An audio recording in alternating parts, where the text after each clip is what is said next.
That's Arsenal qualified for the round of 16 last night, beating Lens 6-0, a completely different game than the one we saw in France just a couple months ago.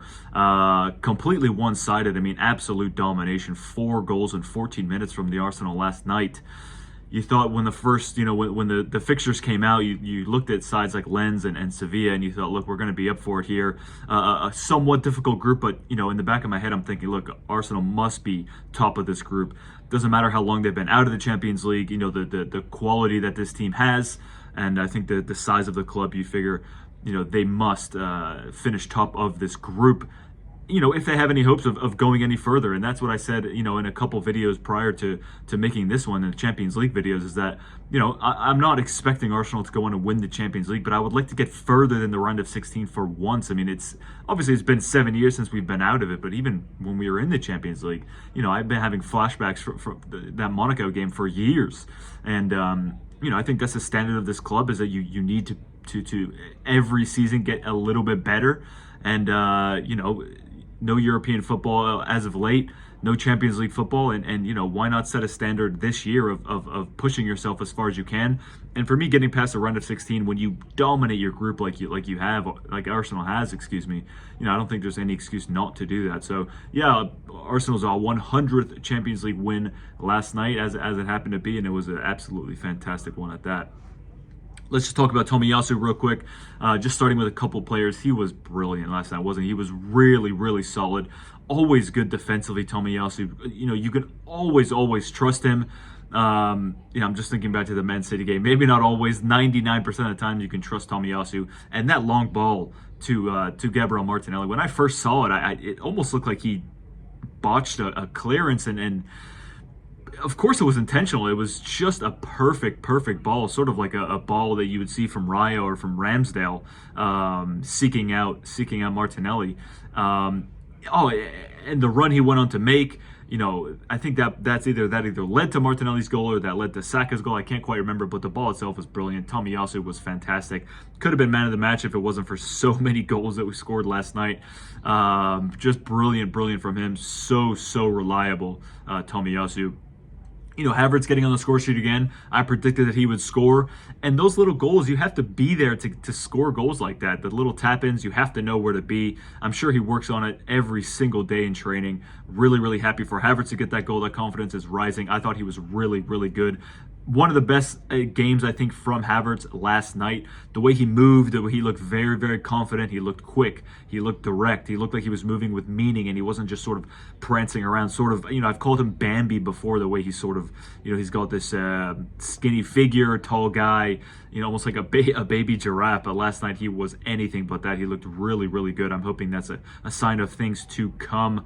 You can see why teams, especially in the Premier League, like to play this low block on us, because we have a devastating attack. Last night, I want to say, I don't know if this is true or not, but it's the first time all of those front five have started together before. I'm talking Jesus, Martinelli, Saka, Odegaard, and Havertz as well. So you can see obviously the destruction that they caused last night. And again, Havertz only 1 goal, no assist, but the movement that he makes, it's really important. Not quite at the Granit Xhaka level yet, but maybe I'm a little bit biased. But again, brilliant from him.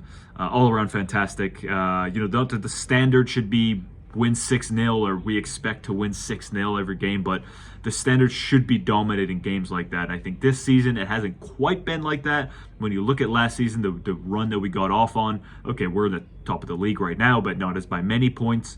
All you need to do is be ahead by 1 point to win the league, but let's focus more on the Champions League for now. Saliba, I think, not a poor game, but he's up against a very good player. I think he was spun once. I don't know if you count that as a dribble, but beat twice. But this, the first thing I saw this morning was a post from some Tottenham fan, drooling over the fact that he wishes he could have a player like that. I could be here for hours, making fun of Tottenham fans. It's almost boring at this point. It's too easy. It's like beating a dead horse. So Saliba, maybe his not his strongest game, but still fantastic. I mean, clean sheet at the end of the day. Him and Gabriel just absolutely brilliant. It seems like if one player's lacking out of those two in that partnership, the other makes up for it. And when they're both not lacking, you see the results. Again, top of the league, top of the Champions League group, and just overall fantastic from those two. Zinchenko seems like a new signing, almost putting on those black boots. The last couple games, these last 3 or 4 weeks, he's been really, really solid defensively. That tackle late on in the second half, where he's up one-on-one against one of the Lens players, and just almost effortlessly winning the ball with the tackle. Just really, really impressive. Hopefully he can stay injury free. Tomiyasu, I think the same. 2 players who have been plagued a bit with injury. The Thomas Partey, Fabio Vieira, Smith Rowe. It's sort of out the window for me at the moment. Not really relevant as to what happened last night. Of course, important players in their own rights, but let's focus on the win last night. It was really, really good, really impressive. I'm sure Mikel is happy, but we got a big test at the weekend. Wolves, they're going to have a point to prove, I think. I think Arsenal got some rage out last night, and I guarantee you Wolves are going to be looking to do the same. We know they've got dangerous players. We saw the way they dismantled Tottenham a couple weeks ago, so it's going to be a test. It's going to be a very important game. A lot of games coming up, obviously. I think Saturday, there's also a game on Tuesday. So really, really important that Arsenal stick with this mentality, this winning mentality, and these players can keep doing what they have been. So guys, that's it from me. Thank you very much for watching. If you made it this far, I do really appreciate it. I'll see you when I see you.